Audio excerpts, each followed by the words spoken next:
Some names are buried by time. Others wait beneath the snow to be found.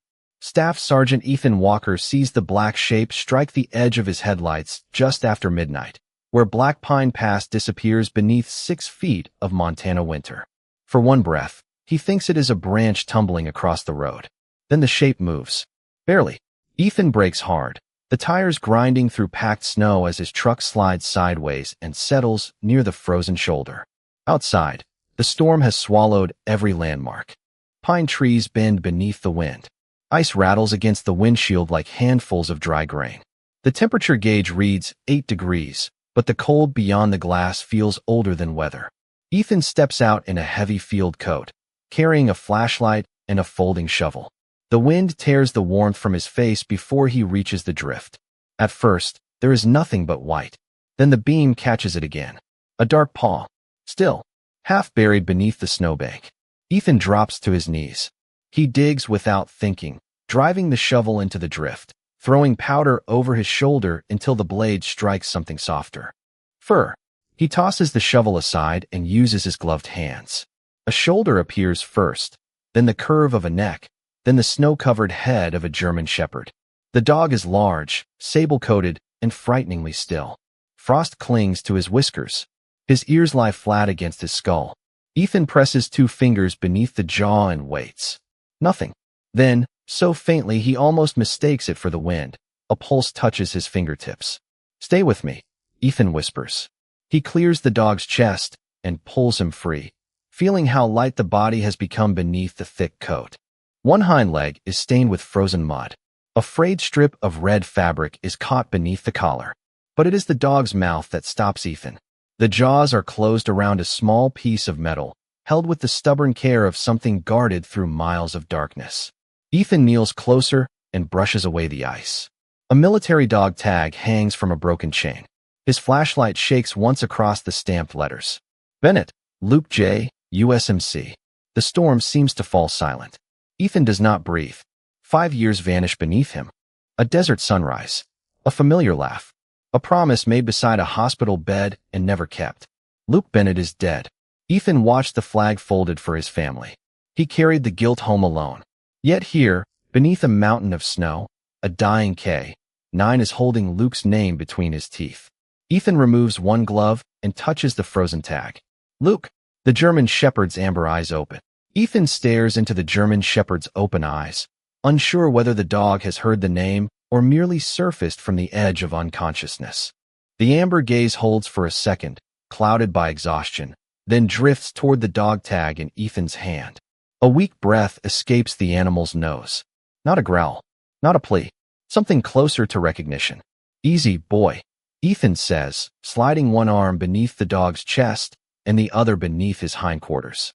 The shepherd is too light for his size, all cold fur and trembling bones beneath a once powerful frame. Ethan carries him through the storm, each step sinking nearly to his knees as the wind erases their tracks behind them. Inside the truck, he lays the dog across the back seat and wraps him in 2 emergency blankets. Warm air pours from the vents, carrying the scent of wet wool, diesel, and thawing earth. The shepherd does not resist.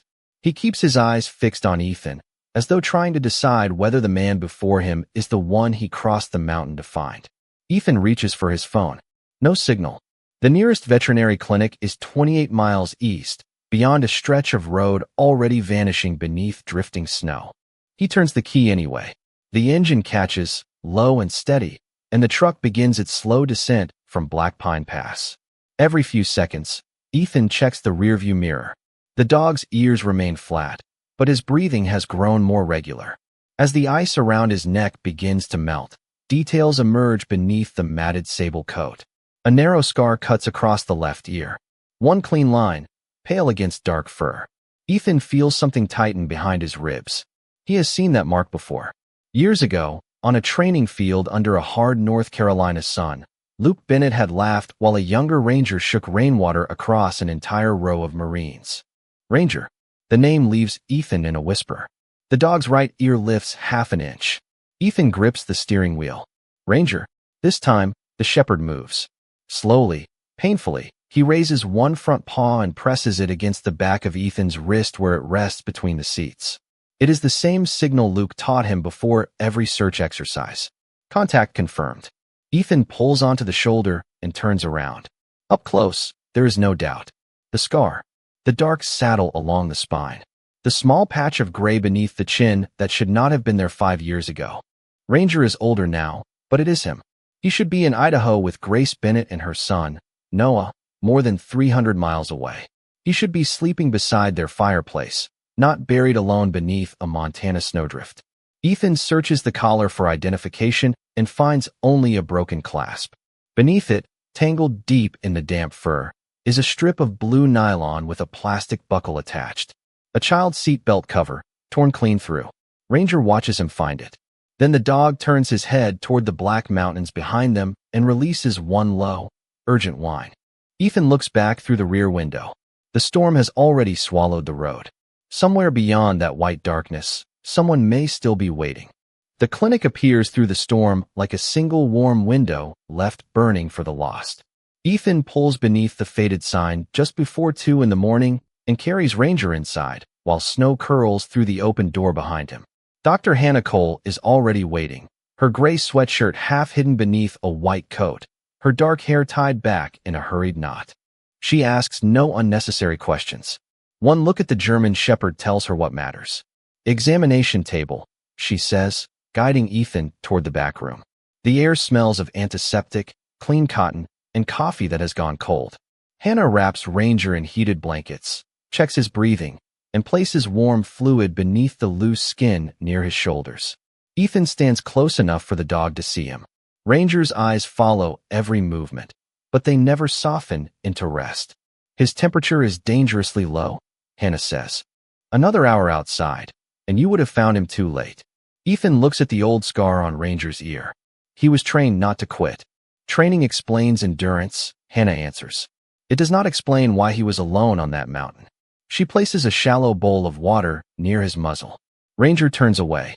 She offers softened food. He ignores that too. Instead, he watches the dog tag lying beside Ethan's hand. When Ethan lifts it, Ranger's ears move forward. When he lowers it, the dog looks toward the hallway door. The pattern repeats. Tag. Door. Ethan. Mountains. Hannah notices. He is not asking for food, she says quietly. He is asking you to understand. Ranger gathers his front legs beneath him and tries to rise. His body trembles, but his purpose does not. Ethan presses a steady palm against his shoulder. You are staying here. Ranger gives 3 low whines. Then silence. A few seconds pass. 3 more. Hannah glances at Ethan. Has he always done that? Never without a reason. Ranger touches his nose to the dog tag, turns toward the northeastern wall, and scratches once at the edge of the table. Then he repeats the 3 sounds. Ethan removes his phone from his coat and walks toward the front window, where one weak bar of service appears. Messages arrive all at once. Road closures. Weather warnings. An emergency bulletin from Gallatin County. 1 vehicle missing near Black Pine Ridge. 3 occupants unaccounted for. The names are not listed. Only a dark sport utility vehicle, Idaho plates, last seen before the pass closed. Ethan looks at the torn blue seat belt cover in his palm. Ranger whines 3 times again. 3 occupants. Ethan calls the county dispatch office and gives Luke Bennett's dog tag number, Ranger's description, and every detail he can remember. The dispatcher asks him to hold. The clinic grows quiet except for the hum of the heater and the wind pressing against the glass. Then the voice returns. The missing vehicle is registered to Grace Bennett. She was traveling with her 10-year-old son, Noah, and 1 retired military working dog. Ethan lowers the phone. Across the room, Ranger is no longer watching the door. He is watching Ethan, not like a patient waiting to be saved, like a partner waiting for an answer. You did not come down that mountain for yourself, Ethan whispers. Ranger places 1 shaking paw over Luke's tag. The dispatcher tells Ethan that Black Pine Ridge has been closed since midnight. Snow has buried the upper road. Visibility has fallen below 50 feet, and a second slide remains possible before dawn. County rescue crews are gathering near the eastern barricade, but they cannot move until the wind settles. Ethan looks through the clinic window. The storm does not look ready to forgive anyone. How long have they been missing, he asks. Nearly 7 hours, the dispatcher replies. The last signal from the vehicle came from the north side of the ridge. Ethan turns toward Ranger. The German Shepherd lies beneath heated blankets, his chest rising more steadily now, but his eyes remain fixed on the door. 7 hours inside a buried vehicle means cold air, fading batteries, and a shrinking chance. Hannah hears enough of the call to understand. He cannot go back out there, she says after Ethan lowers the phone. His temperature has barely started to rise. Ranger lifts his head at the sound of her voice. Ethan kneels beside him and rests one hand against the damp fur at his neck. You already did your part, he says. You found help. Ranger does not blink. Ethan places Luke's dog tag on the counter. The soft metal tap seems louder than it should. Ranger pushes himself onto his front legs. Hannah steps forward, but Ethan raises a hand. Wait.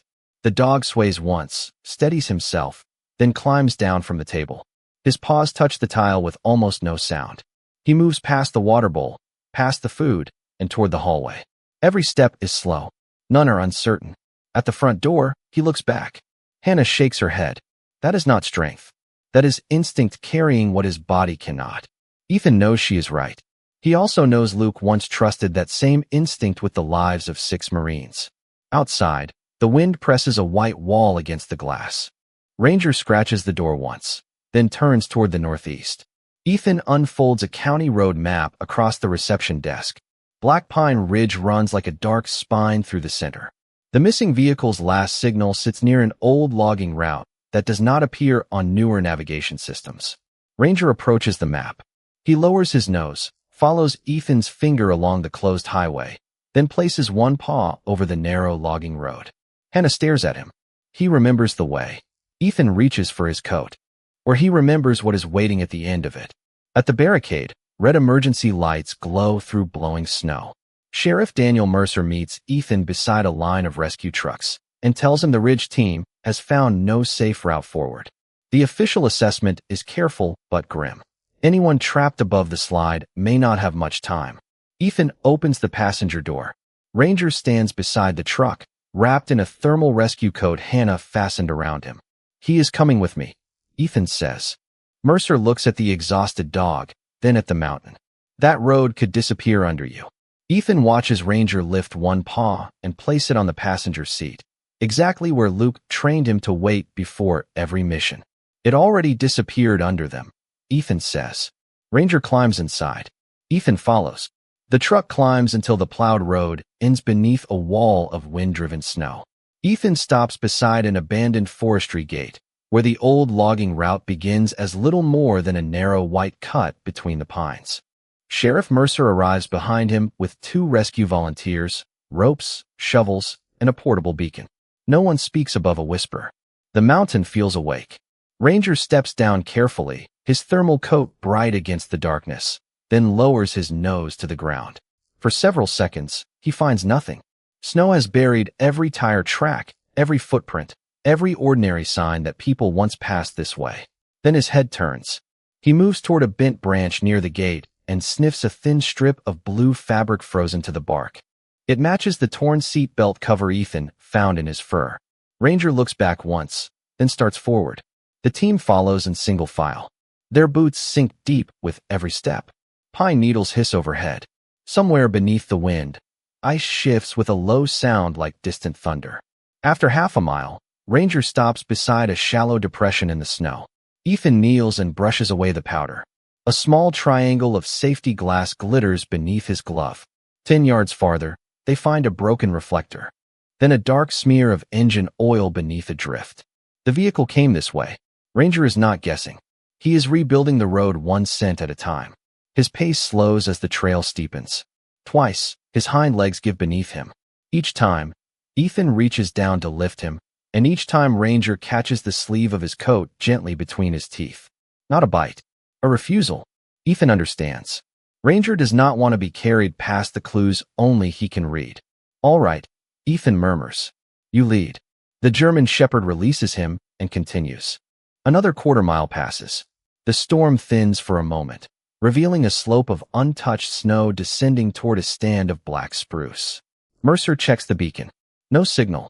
One volunteer calls out that the vehicle may have gone farther down the ravine, but Ranger turns sharply away from the slope. He circles a cluster of young pines, nose working fast, then stops beneath a branch holding a child's knit scarf. It is red, patterned with white stars, and stiff with ice. Ethan removes it carefully. The fabric smells faintly of wood smoke and laundry soap. Ordinary things. Home things. Ranger touches his nose to the scarf, then moves uphill toward a broad, level shelf of snow. Nothing marks the surface. No metal. No glass. No disturbed drift. It looks empty. Ranger steps into the center and freezes. His ears rise. He lowers his head until one side of his face nearly touches the snow. The team waits. Even the wind seems to hold back. Ranger shifts 3 feet to the left, listens again, then begins scraping with one paw. Ethan drops beside him and presses his ear to the ground. At first, he hears only the dull movement of snow beneath his coat. Then it comes. One faint knock from somewhere below. A pause. 2 more. Ranger lifts his head and looks directly at Ethan. The same 3-beat signal. This time, it is not coming from the dog. It is coming from beneath the mountain. Ethan raises one gloved hand, and the team falls silent. The knocking comes again from beneath the snow, weaker now, but deliberate. 3 measured taps. Sheriff Mercer plants a marker beside Ranger and calls the location into his radio while the volunteers begin clearing the surface with wide shovels. Ethan works beside them, cutting through layer after layer of packed snow. Ranger stays close, listening between every scrape of metal. Nearly 4 feet down, a dark curve appears beneath the white. The roof of a sport utility vehicle. Its rear window is buried, but a narrow pocket of air has formed beneath an overhanging slab of snow. Mercer switches to a smaller shovel. "Careful," he says. "We open this too fast, the pocket could collapse." Ethan drops to his stomach and clears a space near the passenger side with his hands. He presses his face close to a thin gap beside the door frame. "Grace? Noah? This is Ethan Walker. Can you hear me?" For several seconds, there is nothing. Then a child's voice answers from the darkness. "Mr. Ethan?" The sound is faint, dry, and trembling, but alive. Ethan closes his eyes for one brief moment. "Yes, I am here. We are getting you out." "Ranger found you," Noah whispers. "He really found you." Ethan looks toward the German Shepherd. Ranger has lowered himself beside the opening, his nose pressed near the gap. A small hand appears through the darkness and touches the fur around his muzzle. Ranger gives one soft breath and does not move away. "How did he get out?" Ethan asks. Noah pauses, gathering enough strength to speak. "The car slid off the road. Snow covered everything. Mom could not open her door. Ranger kept digging near the back, but the window would not move. Dad's tag was around my neck." Ethan's hand tightens around the edge of the roof. "What did you do with it?"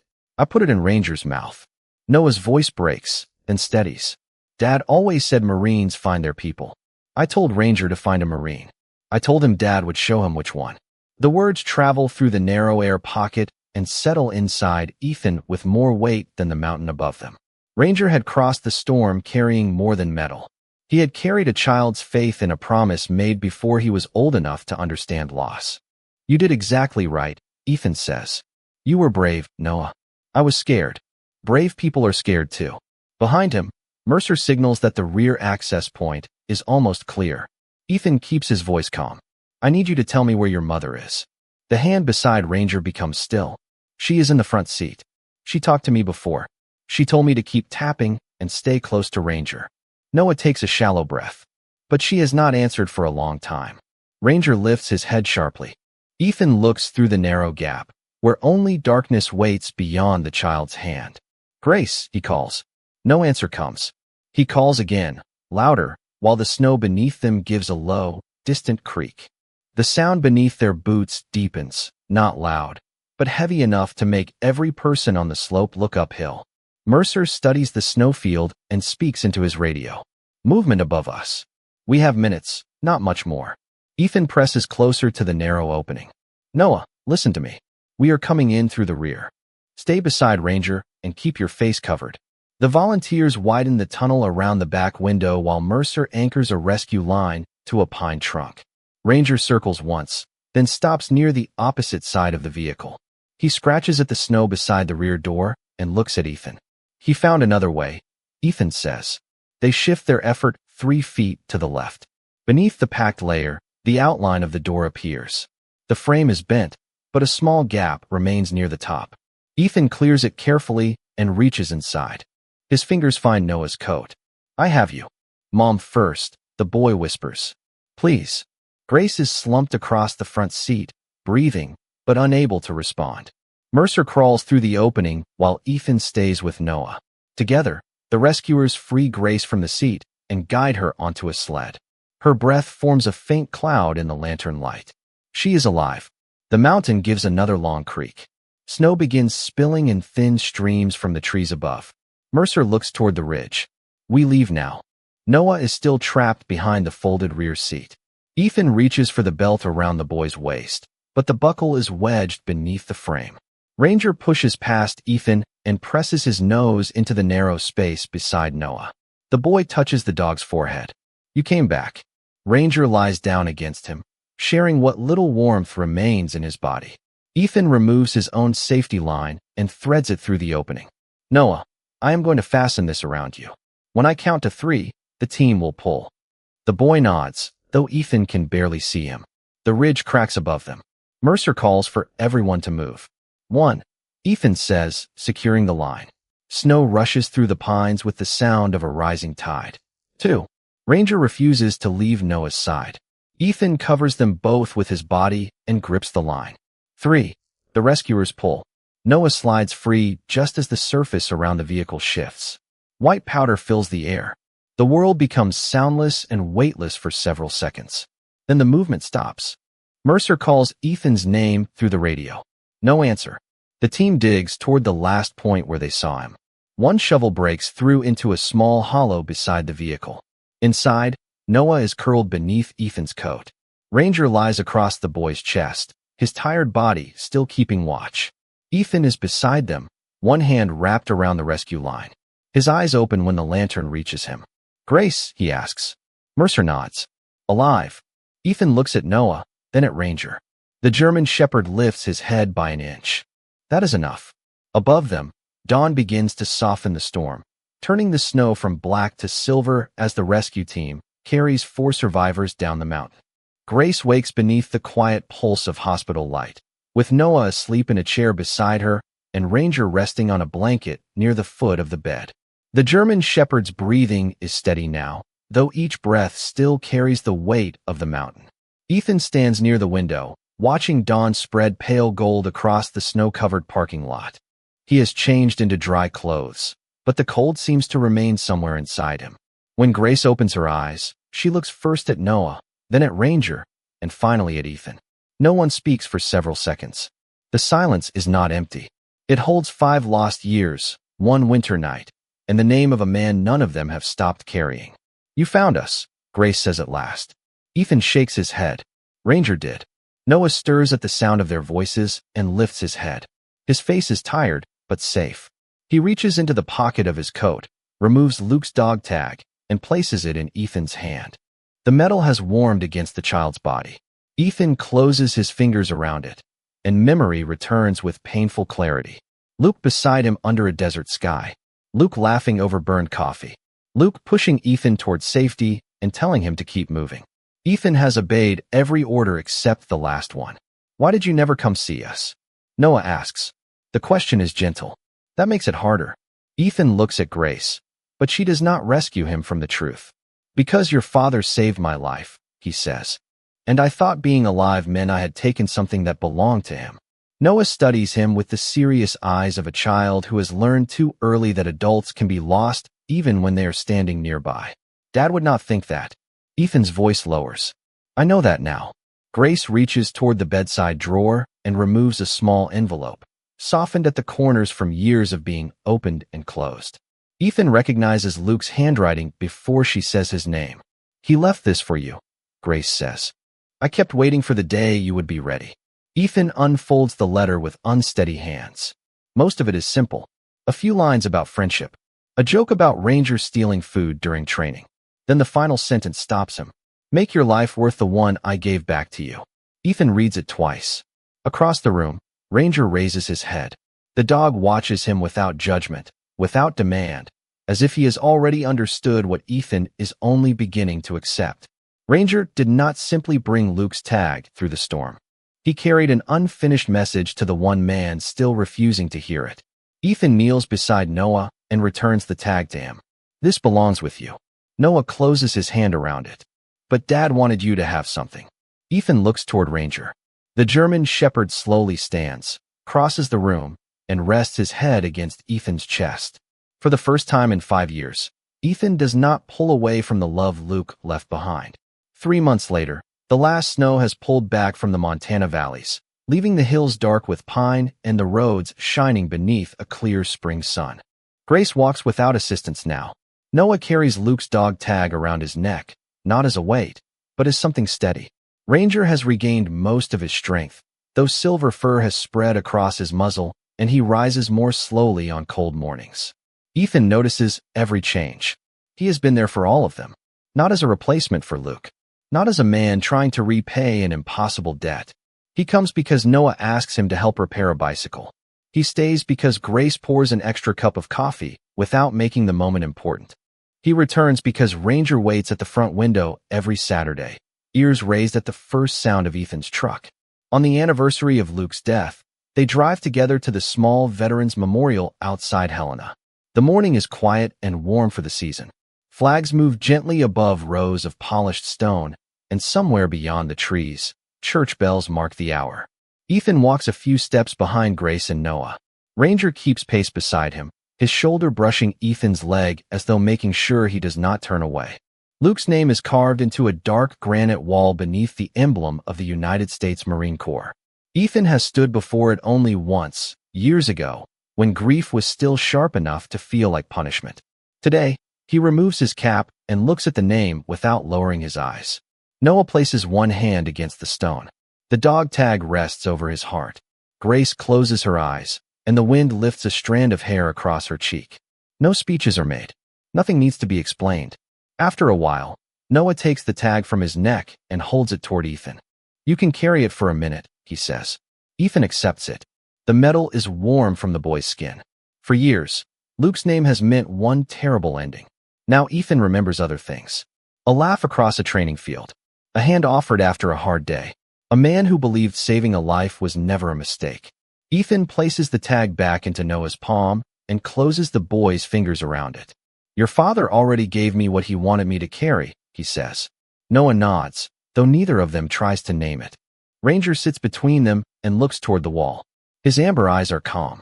When Grace finally says it is time to go home, Noah gives the old command. Ranger stands, takes 2 steps toward the parking lot, then stops. He turns his head and waits for Ethan. The gesture is small, so small another person might miss it. Ethan does not. He puts on his cap and walks forward. Ranger falls into step beside him. Some dogs carry messages across impossible distances. Some carry memories when people are no longer strong enough to hold them. Ranger carried a mother and child out of the cold, but his final rescue was quieter. He led one Marine back to the life a friend had saved for him. And beneath the soft spring light, 4 figures leave the memorial together, while Luke's name remains behind them in stone, no longer marking only where a story ended, but where another one finally learned to begin.